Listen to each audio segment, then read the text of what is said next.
We're going to kick it off with politics and a monumental change in the way Congress does business. The Senate voted yesterday to change how presidential nominees are approved. Now, all the Senate needs at this point is a simple majority. That's 51 votes, down from 60. So how important is this? In this town, this is it. This is the biggest deal, biggest rule change since 1975, largest reduction of minority rights in about 100 years. All right, so why the change?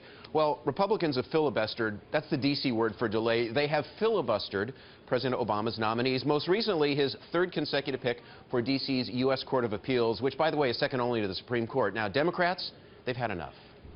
There have been 168 filibusters of executive and judicial nominations. Half of them have occurred during the Obama administration. Mr. President, 230-plus years, 50%. 4.5 years, 50%. Is there anything fair about that? Okay, the other side of the aisle, well, Republicans have blocked the president's nominees, accusing him of trying to fill the court with those sympathetic to his agenda, but that's the whole point, guys. That's what presidents do. Senator McConnell, why are Republicans so upset? We're not interested in having a gun put to our head any longer.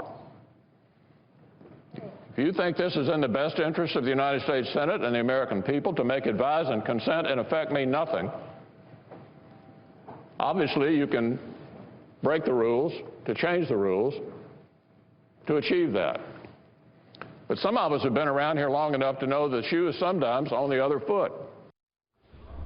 The Senate voted 52-48 on the change. That means 3 Democrats, Senators Carl Levin, Mark Pryor, and Joe Manchin, joined Republicans to keep the rules the same.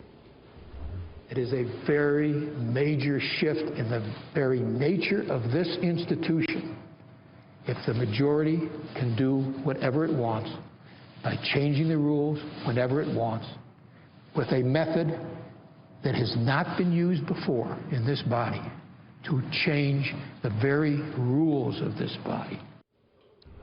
So here's what this actually means. The minority has very little ability to fight nominations it opposes, but this is not the first time this has happened. My opposition to the use of the nuclear option to change the rules of the Senate is not a defense of the current abuse of the rules. My opposition to the nuclear option is not new. When Republicans threatened in 2005 to use the nuclear option in a dispute over judicial nominees, I strongly opposed the plans, just as Senator Kennedy did, Senator Biden did, Senator Byrd did, and just about every Senate Democrat did. Now, there was someone else who was a Senate Democrat back then. Who was it? Yes, I remember. If the right of free and open debate is taken away from the minority party and the millions of Americans who ask us to be their voice, I fear that the already partisan atmosphere in Washington will be poisoned to the point where no one will be able to agree on anything. That's then Senator Barack Obama back in 2005 when Democrats were the minority. This is what the President Obama had to say yesterday. And just a reminder here, Democrats, they're the majority. I support the step a majority of senators today took to change the way that Washington is doing business, more specifically the way the Senate does business. What a majority of senators determined by Senate rule is that they would restore the long-standing tradition of considering judicial and public service nominations on a more routine basis. So that's what Senator McConnell meant about the shoe being on the other foot. Democrats are in the majority now. One day they'll be in the minority. Same goes for the Republicans. The rules are going to be the same. It's just not what the Founding Fathers had in mind. The first thing they warned against was the strength of political parties. Interesting, political parties aren't in our Constitution, and the Founding Fathers and many of the writers said, listen, if this develops in that way, that's a big problem. It has developed in that way, and it's created this problem. It's created the problem in the House, it's created the problem in the Senate, and it's created why we have so much dysfunction in Washington. We have 2 dominant political parties with no room yet, as of right now, for a third political party. So it creates a situation where it's divisive, it's polarized, and ultimately the rules get adopted for that reality, and that's the reality we're in. Yeah, and the reality, people outside Washington are sick of the dysfunction. The really important thing right now is really is that the United States get its political act in order.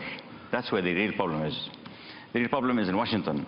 I think the setback has been clearly Washington. I think everybody's obviously concerned about, the lack of getting anything done in Washington. The economy would be growing better if it wasn't for the fact that the United States Congress tries every strategy they can to derail it. You do worry that D.C. has been lulled into a sense of false security because the markets have cooperated enough. The problem with a crisis is it doesn't send you a handwritten note to tell you it's on the way. Unless your house is in order here, and unless the really bickering stops between the Republican side, especially in the House of Representatives, not Senate, and the President, you cannot really have a cohesive, coherent policy. The only way you govern in this country, because we are a constitutional democracy built on a checks and balance system where you almost always have a divided government, is by crossing the aisle. And if one party or either party isn't willing to cross the aisle, you can't govern. I'm so proud to be an American, and I'm really sorry when I see that we aren't able to fulfill our role towards our own citizens, because those are the people that are suffering now in terms of all the gridlock, and then the kind of image and responsibility that we have abroad. So I hope we get our act together. Yeah, amen. Now, what we really need here is a little perspective on this ruling. Say the two lawyers who teamed up to win the fight over gay marriage in the Supreme Court, David Boies and Todd Olson, they were on set with Tom Keene yesterday at the Bloomberg Year Ahead 2014 conference in Chicago, of course, right at the very moment of the historic vote on the Senate. It may lead to mutually assured destruction in the Senate. The Senate consists of 100 very determined, very individualistic candidates. They're used to have office holders. They're used to having a lot of power. And when you allowed a minority in 40 votes to control what might happen, you empowered each of the senators to have that much more power. The minority group, the Republicans, can get back by refusing to do all kinds of things in the Senate. It's not clear what the implications of this are. It could be that this is a preliminary vote to a compromise with respect to these three judicial seats. I don't know. We have solved this by compromise before. David Boies, does this make our Senate more like our House of Representatives? Yes, absolutely.